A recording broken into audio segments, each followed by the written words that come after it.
قبل أن نبدأ الموعظة أريد أن أشكر الأستاذ إسماعيل وصاحب الدعوة الشيخ أحمد على إتاحتهم الفرصة لي للقاء بكم. جزاهم الله عني خير الجزاء. Assalamualaikum warahmatullahi wabarakatuh. Sebelum saya memulai mauidhah saya ingin mengucapkan kalimat syukur kepada Ustadz Ismail dan Ustadz Ahmad yang telah memberikan saya kesempatan untuk bisa duduk di tempat ini. وأيضا نرحب بالحبائب وبالمشايخ وبالعلماء والأساتذة والمعلمات والطلاب والحضور الكريم. أسأل المولى عز وجل كما جمعنا بهم في الدنيا يجمعني بهم في الآخرة مع الحبيب محمد صلى الله عليه وسلم. Saya ucapkan selamat datang pula kepada para habaib, para masyaikh, para ulama, para asatidz dan para santri, kemudian juga para tamu undangan. Semoga Allah Subhanahu wa taala sebagaimana telah mengumpulkan kita di tempat ini, dikumpulkan juga kita bersama nanti di akhirat di surganya bersama Nabi Muhammad sallallahu alaihi wasallam.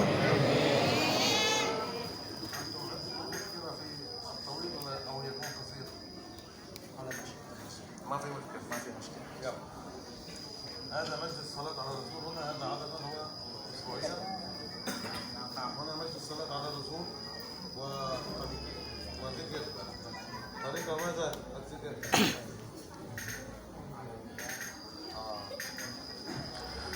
الحمد لله رب العالمين والصلاة والسلام على أشرف المرسلين سيدنا محمد نبي الأمين وعلى آله وصحبه الطيبين الطاهرين. الحمد لله رب العالمين. نحن الآن في مجلس من المجالس التي تحفها الملائكة وتخشاها الرحمة ويذكرها الله في من عنده، ألا هي مجالس الذكر ومجالس الصلاة على الرسول صلى الله عليه وسلم. Alhamdulillah, setelah beliau mengucapkan sholawat kepada Nabi Muhammad sallallahu alaihi wasallam, beliau berkata, Alhamdulillah kita sekarang berada di tempat yang mulia, di tempat zikir, di tempat di mana malaikat menaungi sayapnya, di mana rahmat Allah Subhanahu wa taala menaungi tempat ini, dan semoga Allah Subhanahu wa taala memberikan keberkahan kepada kita semua. Ala bi dzikrillahi tatma'innul qulub. Masya Allah. Ala bi dzikrillahi tatma'innul qulub. Kaifa yatma'innu qalbuna bi dzikrillah subhanahu wa ta'ala? Ala bi dzikrillahi tatma'innul qulub. Sebagaimana yang disebutkan dalam ayat Al-Quran, ala bi dzikrillahi tatma'innul qulub, hendaklah engkau berzikir kepada Allah agar supaya hati menjadi tenang. Bagaimana hati ini bisa menjadi tenang? عندما نذكر المولى عز وجل أو نصلي على الحبيب محمد صلى الله عليه وسلم أو نقرأ القرآن الكريم أو نقرأ حديث الرسول صلى الله عليه وسلم أو نقرأ مناقب سيدنا عبد القادر الجيلاني قدس الله سره، أي مجلس من مجالس الذكر، كل هذه المجالس هي مجالس ذكر. يخبرنا المولى عز وجل بذكركم هذا بفعلكم هذا يطمئن قلبكم. ماذا يطمئن؟ كيف يطمئن قلب المسلم؟ كيف يطمئن قلب الإنسان المؤمن المخلص؟ يطمئن قلبه يكون متصلا مع المولى عز وجل، يكون هناك رضا بينه وبين المولى عز وجل، يكون بينه اتصال بينه وبين الحبيب محمد صلى الله عليه وسلم، بينه وبين سيدنا عبد القادر الجيلاني قدس الله سره، بفضل مجلس الذكر هذا، بفضل ذكر الله سبحانه وتعالى، بفضل قراءة القرآن، بفضل الصلاة على الرسول صلى الله عليه وسلم، بفضل الأوراد، بفضل التسبيح. كل هذه المجالس هي ذكر الله.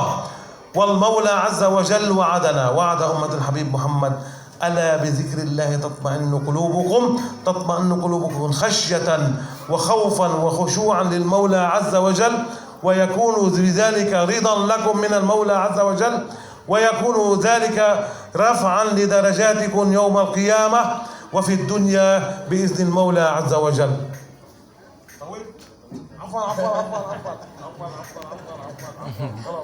مرة ثانية قصير.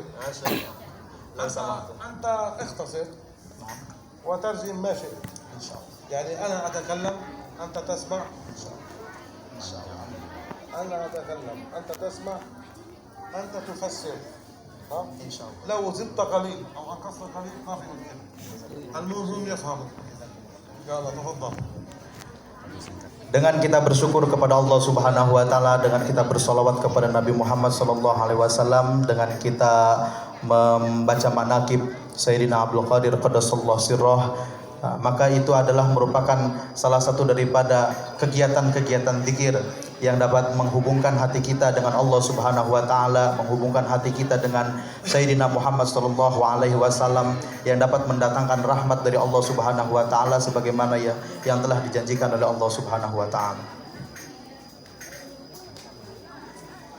وأيضا المولى عز وجل في الآية الذين يذكرون الله قياما وقعودا وعلى جنوبهم ويتفكرون في خلق الرحمن ربنا ما خلقت هذا باطلا سبحانك فقنا عذاب النار.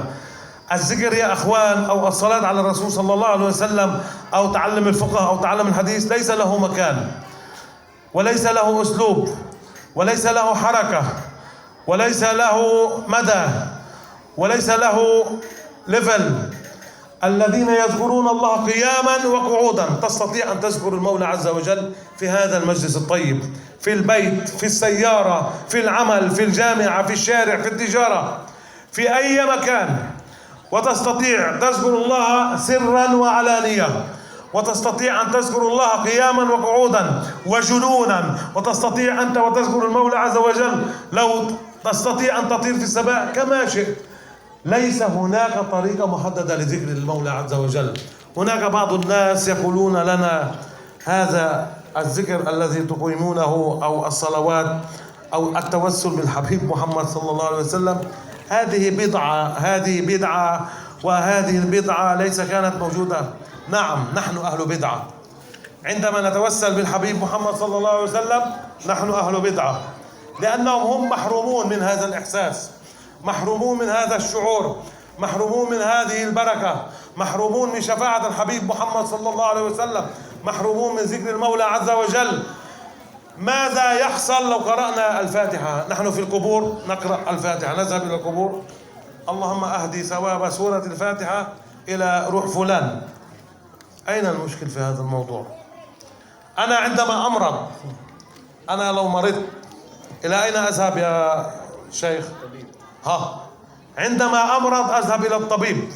الطبيب هو وسيلة، الشافي هو الله، لكن الطبيب وسيلة. وكذلك نحن، هذا تشبيه بسيط، لو أحدهم سألك فورا جاوبه. الطبيب هو وسيلة، الطبيب لا يستطيع أن يفعل شيء لكن هو وسيلة. وكذلك الحبيب محمد صلى الله عليه وسلم، وكذلك سيدنا عبد القادر الجيلاني قدس الله سره، وكذلك الأولياء، وكذلك الصالحين، وكذلك العلماء، هم وسيلة تقربنا إلى المولى عز وجل. Allah Subhanahu wa taala berfirman, alladzina yadhkurunallaha qiyaman wa qu'udan wa 'ala junubihim wa yatafakkaruna fi khalqir rahma khalaqta hadza batila subhanaka faqina adzabannar. Di dalam ayat ini menerangkan bahwasanya zikir itu tidak ada ketentuannya, tidak ada batas tempatnya, tidak ada ketentuan caranya. Zikir bisa dilakukan dengan dalam kondisi apapun, bisa dalam kondisi berdiri, bisa dalam kondisi duduk, bisa dalam kondisi berbaring, bisa dalam kondisi bersama-sama, bisa dalam kondisi sendirian. Zikir bisa dilakukan kapan saja. Sebagian ada yang mengatakan bahwasanya ketika kita melakukan sebuah kegiatan zikir seperti ini, ketika kita melakukan tawasul kepada Nabi Muhammad SAW, ketika kita melakukan sebuah kegiatan-kegiatan yang tidak ada di zaman Nabi Muhammad SAW, mereka mengatakan perbuatan itu adalah bid'ah. Ya, beliau mengatakan ya, kami adalah ketika kami bertawasul kepada Nabi Muhammad SAW, ya kami adalah ahlul bid'ah. Ya, ketika kami membaca surat di kuburan kita adalah ahlul bid'ah. Kita mengakui kalau kita adalah ahlul bid'ah. Mereka yang mengatakan itu adalah orang-orang yang mahrumun minal ihsan. Mereka adalah orang-orang yang terhalang daripada perasaan cinta kepada Nabi Muhammad SAW. Mereka yang berani-berani menuduh kita sebagai ahlul bid'ah adalah orang-orang yang terhalang dari keberkahan Nabi Muhammad SAW. Mereka orang yang mengatakan seperti itu adalah orang-orang yang terhalang daripada syafaat Nabi Muhammad SAW. Bagaimana jikalau seandainya kita sedang sakit, kemana kita akan pergi? Pastinya kita akan pergi ke dokter. Maka dokter itu adalah wasilah Yang menyembuhkan hakikatnya adalah Allah. Yang memberikan kesembuhan, yang memberikan kesehatan adalah hakikatnya adalah Allah. Itu adalah merupakan sebuah analogi yang gampang untuk dipahami oleh setiap orang yang berakal. Ketika kita bertawasul kepada Nabi Muhammad SAW, hakikatnya yang memberikan syafaat, hakikatnya yang memberikan keberkahan itu adalah Allah Subhanahu Wa Taala. Akan tetapi kita jadikan Nabi Muhammad SAW itu sebagai wasilah bagi kita di dunia ini.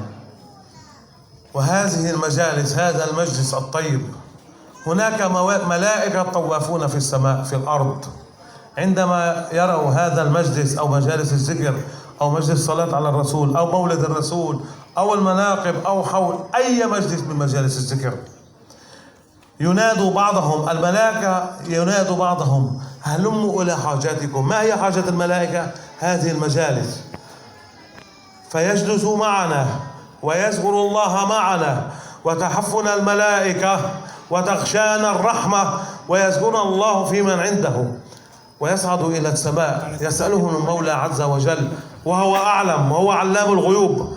يسأل ملائكته ماذا تركتم عبادي يفعلون؟ يا الله إنهم يذكرونك ويصلوا على الحبيب محمد صلى الله عليه وسلم ويقرأوا القرآن الكريم ويعلموا الفقه ويتعلموا السنة. لماذا؟ الله أعلم، الله علام الغيوب.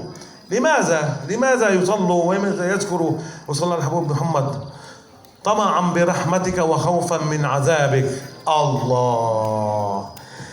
ماذا يجاوب المولى عز وجل بفضل هذه المجالس الطيبة؟ اشهدوا يا ملائكتي فإني قد غفرت لهم ما تقدم من ذنبهم وما تأخر.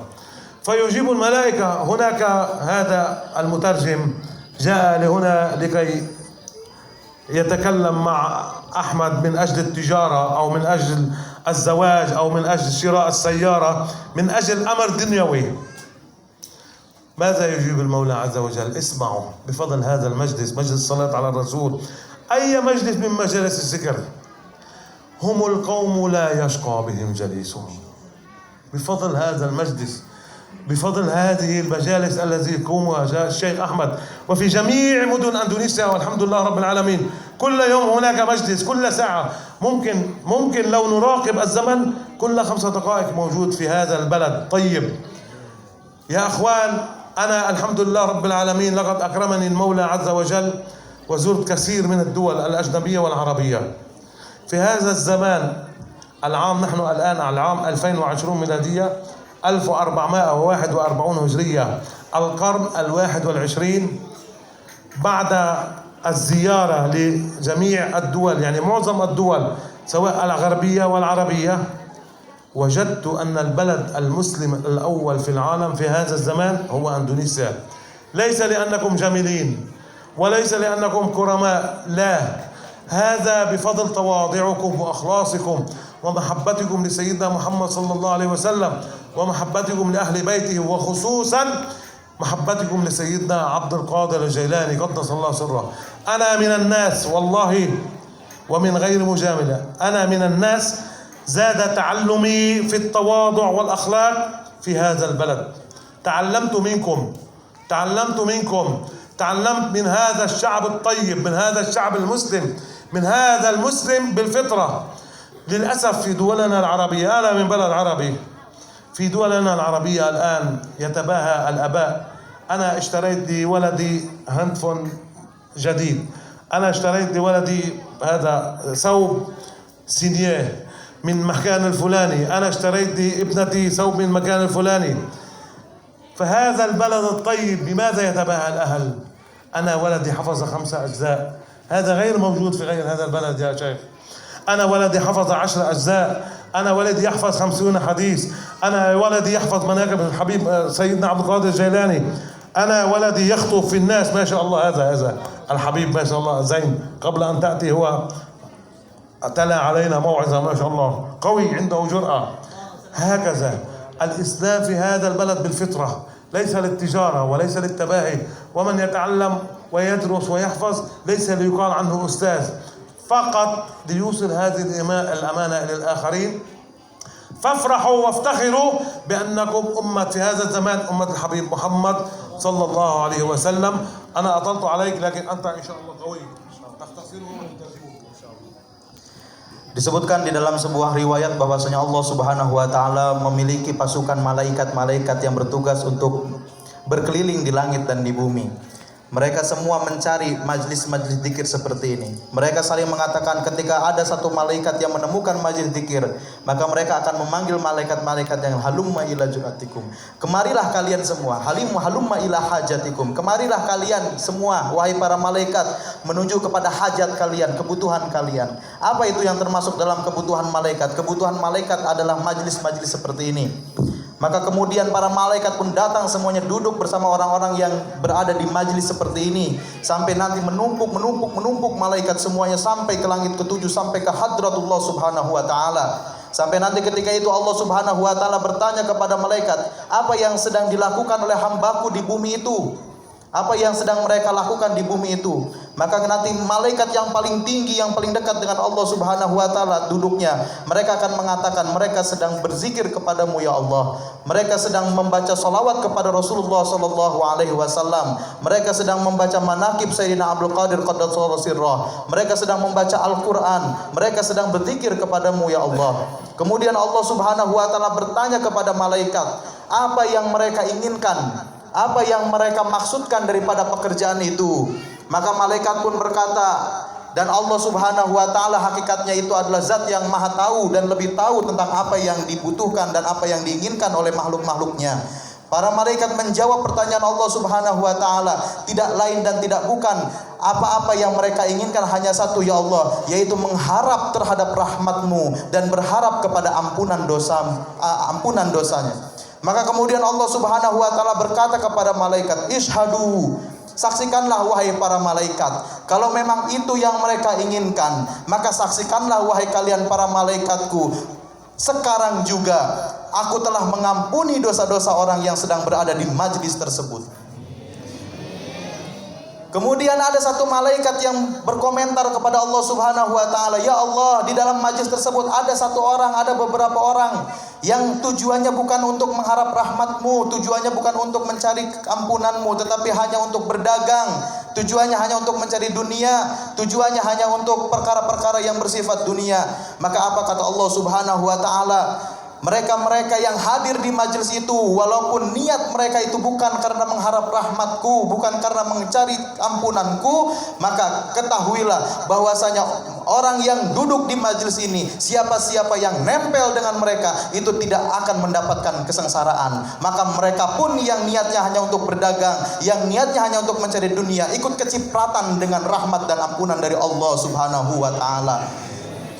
Kemudian beliau mengatakan bahwasanya aku telah berkeliling kepada beberapa negara. Aku telah pergi ke beberapa negara di dunia ini, baik itu di wilayah barat ataupun di wilayah timur. Aku berasal dari wilayah Timur Tengah, aku berasal dari negara Arabi. Aku menemukan dan aku membuat sebuah kesimpulan bahwasanya dari seluruh umat yang ada di dunia ini, terutama umat muslim yang berada di peringkat pertama yang aku telah saksikan adalah umat muslim yang berada di Indonesia.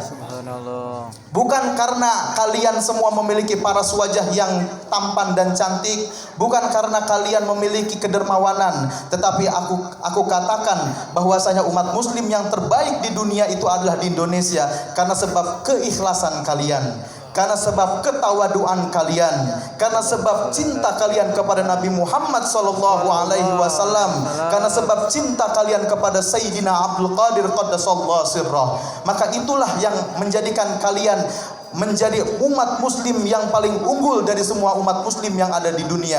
Aku telah saksikan berbagai macam umat muslim di dunia, terutama kami yang berasal dari negara Arab. Kata beliau, kami saksikan bahwasanya orang-orang muslim yang berada di Arab sekarang mereka semua berada dalam kondisi saling berbangga-bangga terhadap dunianya.